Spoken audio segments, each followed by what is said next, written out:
모두들 청아. 오늘 부활주를 기념하여서 제가 여러분께 부활주 선물을 전달하고 있는. 그럼 배송 누가 하죠? 네, 바로 제가 오늘 택배했던 경험을 살려서 제 이들 택배기사로 오늘 배송을 하도록 하겠습니다. 그럼 지금부터 한번 출발해볼까요? 같이 끼리.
오늘 말씀은 마태복음 28장 1절에서 6절까지의 말씀입니다.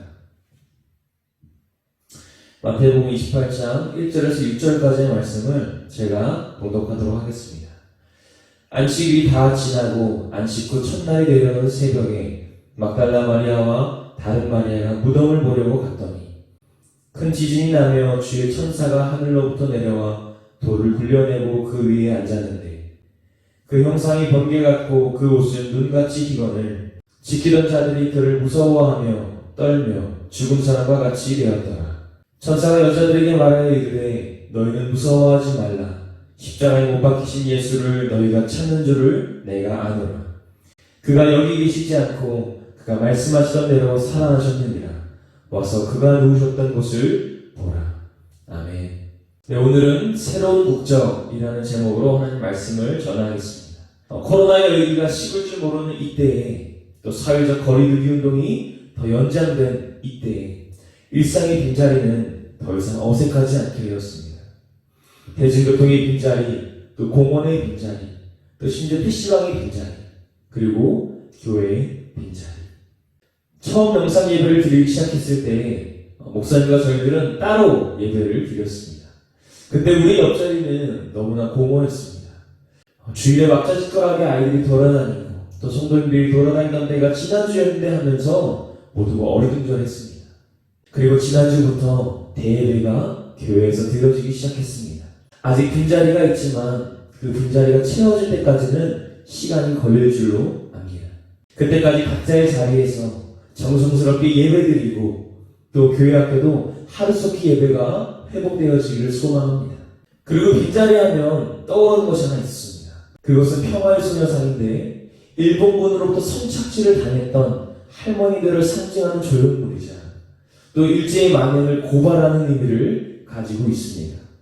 이 소녀상은 2011년 서울 안국동의 일본 대사관 앞에 처음 세워졌어요. 그런데 그 이후로 계속해서 전국에 세워지기 시작했습니다. 지금은 미국과 중국, 또 캐나다, 호주 등과 같은 나라에서도 이 소녀상이 세워지고 있습니다. 그리고 소녀상 옆에는 하나의 빈 의자가 있습니다. 이 빈 의자는 세 가지의 의미를 가지고 있다고 합니다. 하나는 먼저 세상을 떠난 할머니들의 빈자리를 나타내고, 두 번째는 소녀상을 찾아오는 사람들의 자리이고, 세 번째는 진실과 인권을 위해 싸워오신 할머니들의 영혼을 이어서 미래의 세대가 함께 나아가자는 이 약속의 자리라는 뜻입니다. 그런데 저는 이 소녀상에 대해 알아보면서 미처 발견하지 못했던 부분을 몇 가지 발견했습니다. 하나는 소녀상 뒤쪽으로 보이는 그림자 모양의 어두운 색 돌이 할머니의 옆모습을 나타내는 것을 봤습니다. 그림자 가운데에는 하얀 나비가 새겨져 있는데 하늘을 보지 못하고 돌아가신 그 할머니들의 의지가 담겨있던 것이었습니다. 또 하나는 소녀의 발이었습니다. 신발도 신겨지지 않은 채 맨발로 그동안 얼마나 아픈 길을 걸어왔는지를 보여주는 것이었습니다. 그런데 자세히 보니 뒤꿈치가 들려 있었습니다. 그 맨발마저도 편하게 있지 못하고 또 뒤꿈치를 들고 있는 모습은 할머니들이 감내해야 했던 그 슬픔과 고통이었습니다. 이런 할머니들 고통만 생각해도 우리의 가슴이 답답해지고 미어지는 것을 느낄 수가 있습니다. 그런데 예수님께서 당했던 고난은 어땠습니까? 지난 한 주간 예수님의 고난을 묵상하면서 여러분 무슨 생각이 드셨습니까? 오늘 지은 죄가 죄인지도 모르는 나를 위해서 인간이 당할 수 있는 모든 고통과 수치를 당하신 그 예수님의 고난이 떠올르시냐고요. 그러면서 내 마음이라도 주님께 드리고 싶다는 생각을 하셨습니까? 오늘 예수님께서 십자가에 돌아가시고 3일 만에 부활하신 날입니다. 어떻게 하면 영상으로 예배드리는 여러분이 함께 이 부활의 기쁨을 누릴 수 있을까 고민해봤습니다. 그러다가 앞에서 봤듯이 계란 모양의 양초를 여러분에게 선물했습니다. 여러분 예배를 드리는 동안 향초에 불을 켜고 함께 부활의 기쁨을 누리면서 나누면서 예배를 드리시길 바랍니다. 만약 도저히 붙일 수 없는 상황이라면 그냥 영상 앞에 두고서라도 함께 예배를 드리면 좋겠습니다. 그리고 방구석 챌린지를 한번 도전해 봤습니다. 요즘 사회적으로 이슈가 되고 있는 것들 중에 하나가 어떤 챌린지를 하는 것입니다. 그런데 이 방구석 챌린지는 코로나로 인해서 밖에 나가지 못하는 사람들이 집에서 어떤 활동을 하면서 어떤 새로운 도전을 하는 것을 의미합니다. 우리도 예수님의 부활을 기념하며 남은 4월 한 달간 하나의 챌린지를 도전해 보려고 합니다. 오늘은 방구석에서 할 수 있는 챌린지였는데 이 챌린지를 정말 수없이 시도 끝에 성공하는 그 기쁨이 우리가 예수님의 부활을 맞이하는 기쁨처럼 생각했으면 하는 마음에 이 챌린지를 도전해 봤습니다. 다음 주부터는 다른 챌린지로 또 돌아오도록 하겠습니다. 오늘 말씀은 예수님께서 부활하신 이후에 그 빈 무덤을 찾아간 여인들과 천사들의 대화입니다. 예수님은 안식 후 첫째 날에 부활하셨습니다. 이것은 안식일, 즉 토요일에 예배를 드리는 유대인들의 전통을 깨고 예수님의 부활을 기념하는 안식 후 다음날 일요일에 예배를 드리는 오늘날 기독교의 주일이 되었습니다. 그렇게 우리는 일요일이 아니라 주일이라고 불러야 합니다. 안식 후 첫날이 되어 막달라 마리아와 다른 마리아는 예수님의 시체가 있는 곳으로 갔습니다. 복음서마다 무덤을 찾아갔던 여인들의 이름과 또 무덤을 찾아간 목적이 각각 조금씩 다르게 나오지만 통상적으로 이 여인들이 무덤을 찾아갔던 이유는 예수님의 시체의 향유를 발라서 그 시체를 보존하고 최대한 늦게 썩게 하려는 그런 목적이 있었습니다. 그리고 무덤을 막고 있던 큰 돌이 밀려나 있었다. 혹은 여인들이 보는 앞에서 천사가 돌을 밀었다 등의 여러 의견이 있지만 마태는 여인들이 무덤에 갔을 때에 천사가 하늘로부터 내려와서 돌을 굴렸다고 기록하고 있습니다. 그 형상이 번개 같고 또 그 옷이 눈같이 시다는 것은 하나님의 천사답게 밝게 빛나고 또 순결한 모습을 표현한 것입니다. 천사는 그 여인들이 무덤에 와 있는 이유를 알고 있었습니다. 그리고 예수님께서 이미 부활하셨다고 여인들에게 말합니다. 그리고 여인들은 그 소식을 곧바로 제자들에게 알려줍니다. 그 이후의 상황은 예수님께서 제자들을 만나시고 또 지상명령을 전달하신 이후에 하늘로 승천했다는 그런 이야기입니다. 그렇다면 오늘 우리는 이 부활의 사건을 통해서 알 수 있는 것, 나눌 수 있는 것이 무엇이 있을까요? 그리고 특별히 빈무덤을 통해서 우리가 알 수 있는 것은 무엇이 있을까요? 먼저 빈무덤은 비어있는 것이 아니라 완전한 체험입니다. 무덤을 찾아갔던 여인들은 무덤이 비어있는 것을 보고 처음에 놀랐을 거예요.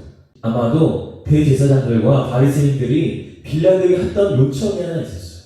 그게 뭐냐면 예수님의 제자들이 시체를 도둑질하고 그 예수님이 부활하셨다고 거짓 소문을 낼까봐 그 예수님의 무덤을 3일 동안 지키라고 했던 그런 요청 때문이었어요. 그래서 그 여인들이 걱정했던 것은 제자들이 예수님의 시체를 훔쳤을까봐가 아니라 혹시라도 다른 누군가에 의해서 예수님의 시체가 도둑맞았을까봐 걱정했던 것일 수도 있습니다. 무덤이 비어있는 경우는 딱 두 가지입니다.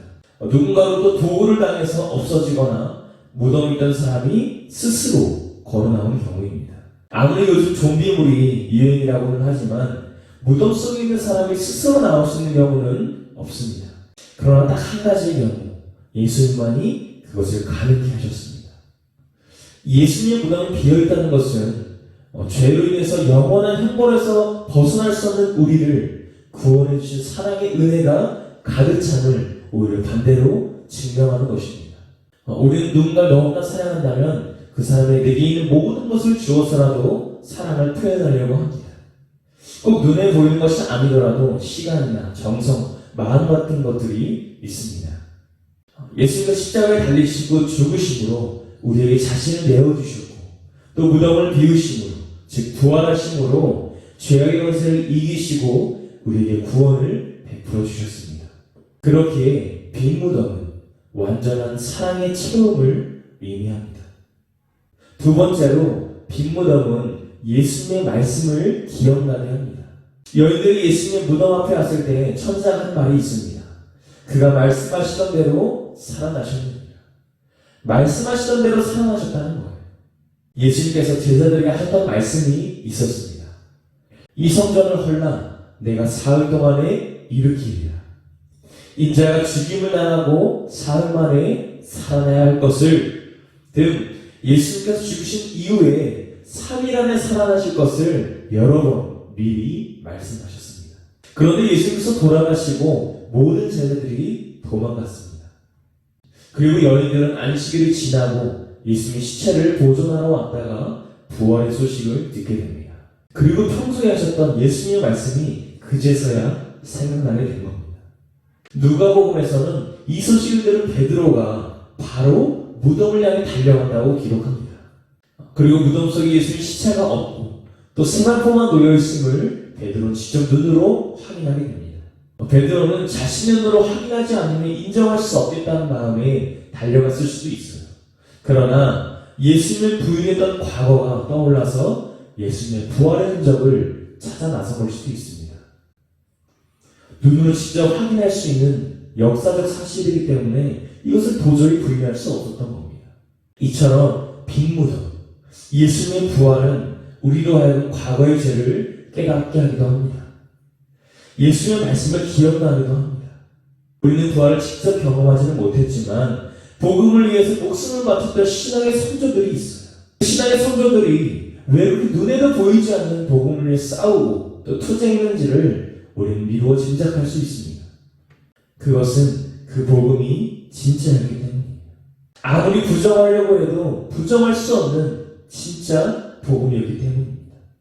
마지막으로 빈 무덤은 예수님의 완전한 부활을 증명합니다. 기독교와 다른 종교와 비교했을 때 살아있는 종교라 말할 수 있는 이유는 여러 가지가 있습니다. 무덤이 그 중에 하나일 것입니다. 세계 4대 성인이라고 부르는 사람들은 모두 죽고 무덤이 있었습니다. 그러나 예수님만큼은 잠시 묻혀 계셨던 무덤의 흔적만 있지 곧 시체가 있거나 시체가 썩어서 없어지고 뼈가 남아있다든지 어떤 그 죽음의 흔적이 없다는 것입니다. 예수님께서 죽음에서 부활하시고 또 악의 권세를 이기심으로 우리는 영원한 천국 백성이 되는 자격을 얻게 되었습니다. 그것은 우리의 힘이나 노력이 아니라 절대적으로 하나님께서 주도하신 사실입니다. 빌립보 3장 20절은 이렇게 기록합니다. 그러나 우리의 시민권은 하늘에 있는지라 거기로부터 구원하는 자 곧 주 예수 그리스도를 기다리노니. 예수님으로 인해서 우리는 천국의 시민권을 얻게 되었다는 것입니다. 우리가 해외에 거주하려면 먼저 영주권을 취득해야 되고 또 시민권을 취득해야 됩니다. 그런데 그 절차는 너무나 까다롭습니다. 그러나 예수님의 부활, 그 피값은 우리에게 너무나 거저 주어진 것입니다. 또 골로새서 1장 13절은 이렇게 기록합니다. 그가 우리를 흑암의 권세에서 건져내사 그의 사랑의 아들의 나라로 옮기셨으니.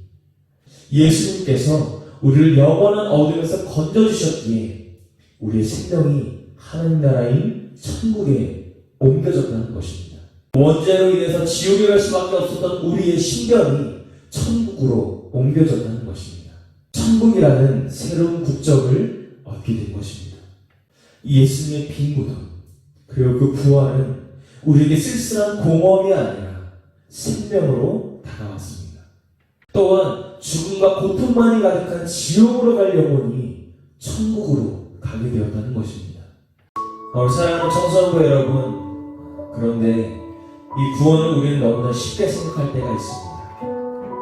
죄 지으면 회개하면 되지, 회개하면 용서해 주시겠지 하면서 그 죄의 무거움을 느끼지 못할 때가 많습니다. 우리의 양심이 너무나 무뎌져 있을 때가 있습니다. 그러나 이 부활의 간격은, 이 구원은 거둬주셨지만 절대 값싸지 않습니다. 누구에게나 주시겠다고 하셨지만 누구나 얻을 수는 없습니다. 진정으로 회개하고 쉽게 돌아온 자에게 주시는 구원입니다. 예수님 잘 믿다가 언제 올지 모르는 인생의 마지막에서 예수님 놓치면 구원은 없습니다. 한번 구원받은 영혼이 다시 예를 주고 예수님 떠나도 구원에 지장이 없다는 것이 이단입니다. 그러나 아직까지 예수님 내 마음을 모시지 못했다면, 남들보다 늦었다고, 남들보다 더 잘하지 못했다고 걱정할 필요도 없습니다. 우리의 마음의 중심이 예수님께 있다면 주님은 다 아십니다. 그리고 우리가 진정으로 회개했다면 죄를 지은 그 순간에 하나님의 음성을 듣게 됩니다. 그 죄인 거 알잖아. 진짜 회개했으면 이제 그러지 말아야지. 주님의 그 사랑의 피값이 나를 구원하셨습니다. 그 고백을 안고 우리 함께 찬양하고 기도하겠습니다.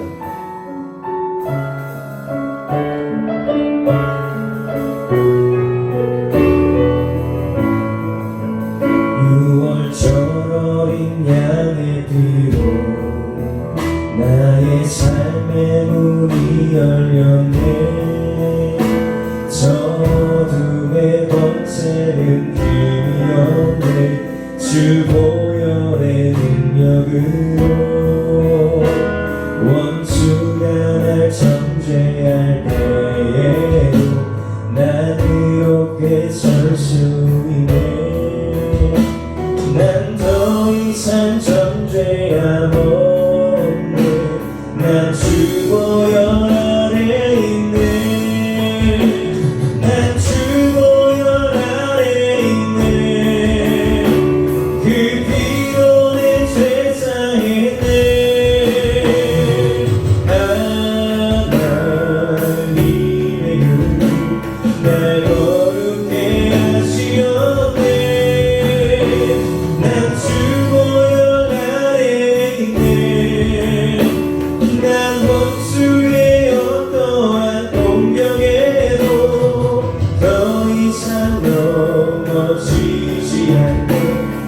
주 보혈 아래 있네. 난 주 보혈 아래 있네. 그 피로 내 죄 사했네. 하나님의 날 거룩해 하시옵네. 난 주 보혈 아래 있네. 원수의 어떠한 공격에도 더 이상 넘어지지 않네. 난 주 보혈 아래 있네. 우리 시간 기도하실 때 부활하신 예수님을 기억하시기 바랍니다. 모든 죄악과 사망의 원수를 이기시고 우리를 구원하신 주님의 은혜를 기억하며 그 주님을 크게 하는 부르셨던 소원을 기도하겠습니다. 주여 아버지 하나님, 우리의 구원을 너무나 어렵게 우리가 너무 쉽게 생각하지 않겠습니다. 우리의 신분, 그 너무나 떨어졌고 너무나 같은 것을 주었는데 우리가 그것을 너무 소홀하게 생각하고 너무 안일하게 생각했습니다. 아버지 죄지은 믿지 회개한 믿지라면서 생각하시기가 만드셨습니다. 그러나 이 구원의 분명히 이 구원이 감사하지 않는 우리가 그렇게 해주시옵소서. 아버지 하나님 진정을 회개하고 주님 돌아온 자에게 주는 구원을 믿음으로 향할 수 있도록 하여 주시옵소서. 아직 내 마음 모시지 못했습니까? 아직 내 열심히 내 마음 진정으로 모시지 못했습니까? 하나님 우리가 모시는 진정을 모셔주시옵시고 우리 마음속으로 주님을 주시네. 주님의 시선을 집중하게 하시고 우리 주님의 나의 마음을 집중하게 할 수 있도록 하여 주시옵소서. 말씀하는 우리가 못 계시는 죄들이 있습니다. 알고 있는데 모르는 죄들이 있사오나 모두 다 좀 사유해 주시오. 그래서 끝까지 사실 회개하게 하시며 우리는 회개하게 해주시오. 내가 혼자 살고 있으면 우리가 언제는 주님 앞에 분들이 살아가시고 우리의 마음에 주님의 말을 주시옵소서. 모든 주님께 주도록 하겠습니다. 우리 영혼이 스스로는 주님이 있습니다. 우리 끝까지 우리의 부활 능력이 우리의 안착하여 주시옵소서. 우리가 부산 사랑합니다. 말씀도 사랑하게 해주시고 우리 이 성경 말씀이 우리 하나님을 해주시며 나의 원하는 것을 말씀을 할 수 있도록 도와여 주시옵소서. 하나님, 당신의 사랑으로 낮고 낮은 이 땅에 오셔서 우리를 구원해 주니 감사합니다. 주님께서 베풀어 주신 사랑이 너무도 크고 놀라워서 우리 그 감격을 잊어버릴 때도 있습니다. 거저받았다 생각하여 소홀하게 생각할 때도 있습니다. 그러나 이 모든 것은 주님께서 주도적으로 하신 것을 기억하며 우리 영혼의 생명이 주님께 있음을 고백하여 주시옵소서. 부활의 감격이 그리스도의 핏값으로 사신 그 구원이 우리 안에 가득 차게 하여 주시옵소서. 말씀 못들고 한정한 살아가게 큰 힘 주시고 세상과 분별되어 살아가는 정상 친구들과 선생님 될 수 있도록 인도하여 주시옵소서. 이 모든 말씀 예수님의 이름으로 간절히 기도드립니다. 아멘. 하늘에 계신 우리 아버지여, 이름이 거룩히 여김을 받으시오며 나라가 임하시오며 뜻이 하늘에서 이루어진 것 같이 땅에서도 이루어지이다. 오늘 우리에게 일용할 양식을 주시옵고 우리가 우리에게 죄 지은 자를 사하여 준 것 같이 우리 죄를 사하여 주시옵고 우리를 시험에 들게 하지 마시옵고 다만 악에서 구하시옵소서. 나라와 권세와 영광이 아버지께 영원히 있사옵나이다.